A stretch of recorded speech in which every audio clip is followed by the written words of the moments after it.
नकेल के बाद भी मिलावटिए नहीं आ रहे हैं बाज। नकली घी, मावा और तेल के बाद अब नकली सरसों भी। किशनगढ़ रेनवाल की मंडी में पकड़ी गई सरसों की बड़ी खेप। मंडी की सुरक्षा व्यवस्था पर खड़े हुए सवाल। जिस फसल को उगाने के लिए किसान दिन रात खेतों में जी तोड़ मेहनत करते हैं, अब वह फसल आराम से मशीन की मदद से बनने लग गई है। इसमें ना तो बहुत पैसा लगता है और ना ही मेहनत, और मुनाफा 100% से भी ज्यादा। सुनकर चौंकिएगा नहीं, ये बिल्कुल सही है। जिस फसल की हम बात कर रहे हैं उसका नाम सरसों है। जयपुर में इसी सरसों के सौतेले भाई यानी नकली सरसों की बड़ी खेप बरामद की गई है। बाजार में नकली घी, मावा और तेल के बाद अब नकली सरसों भी आ गई है। राजधानी की किशनगढ़ रेनवाल मंडी में नकली सरसों की सैकड़ों बोरियां मिलने से हड़कंप मच गया। इसके बाद अधिकारी मंडी पहुंचे और नकली सरसों के भंडारण को सीज कर दिया। नकली सरसों की यह खेप मंडी तक कैसे पहुंची, अभी इसका पता नहीं चल पाया है। हालांकि इस घटना ने मंडी की सुरक्षा व्यवस्था पर सवाल खड़े कर दिए हैं। आइए जानते हैं पूरा मामला। किशनगढ़ रेनवाल मंडी में मिली 125 नकली सरसों की बोरियां। टोडाराम एंड सन्स की दुकान में रखी हुई थी नकली सरसों।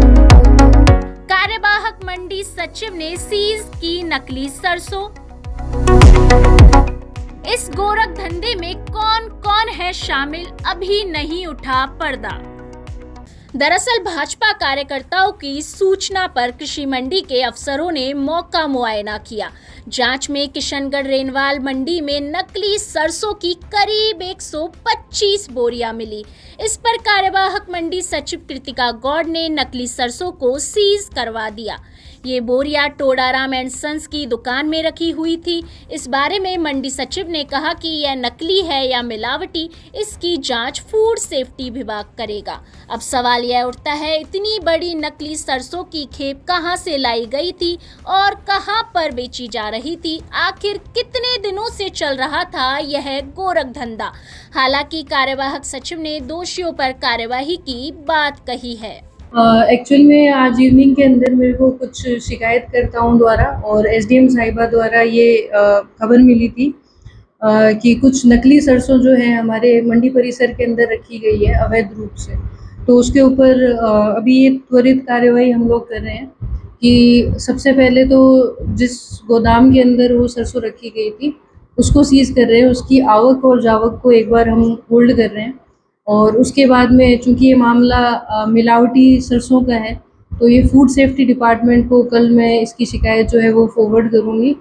और ये सरसों कब आई, ये सरसों का ओनर कौन है और कब से ये यहाँ पे रखी गई है, इसको लेकर हम लोग एक रिपोर्ट बनाएंगे जो कि कल मैं सबके सामने ला के रख दूँ।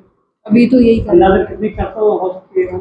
इसमें अराउंड 100 से 135 जो है बोरी इसके अंदर मैंने रखी थी, उतनी रखी हुई है।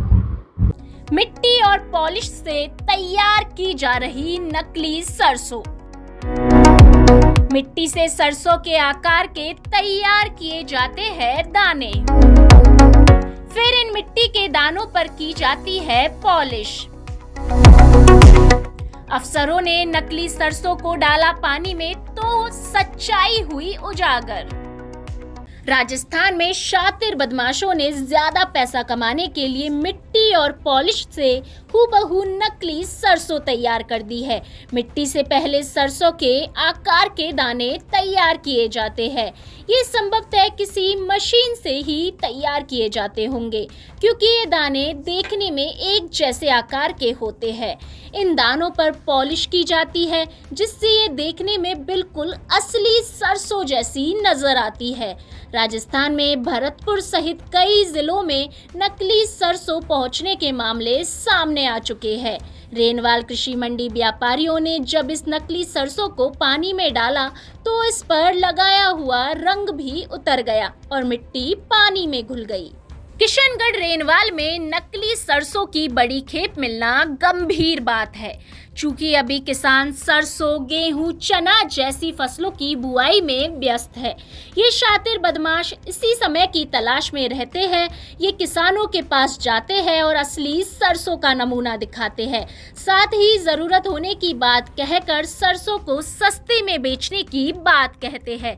खेत में व्यस्त होने से किसान खरीदने से पहले पूरी सरसों की परख नहीं कर पाते और उनके झांसे में आ जाते हैं। किसानों को असली सरसों दिखाकर नकली सरसों की खेप दे देते हैं।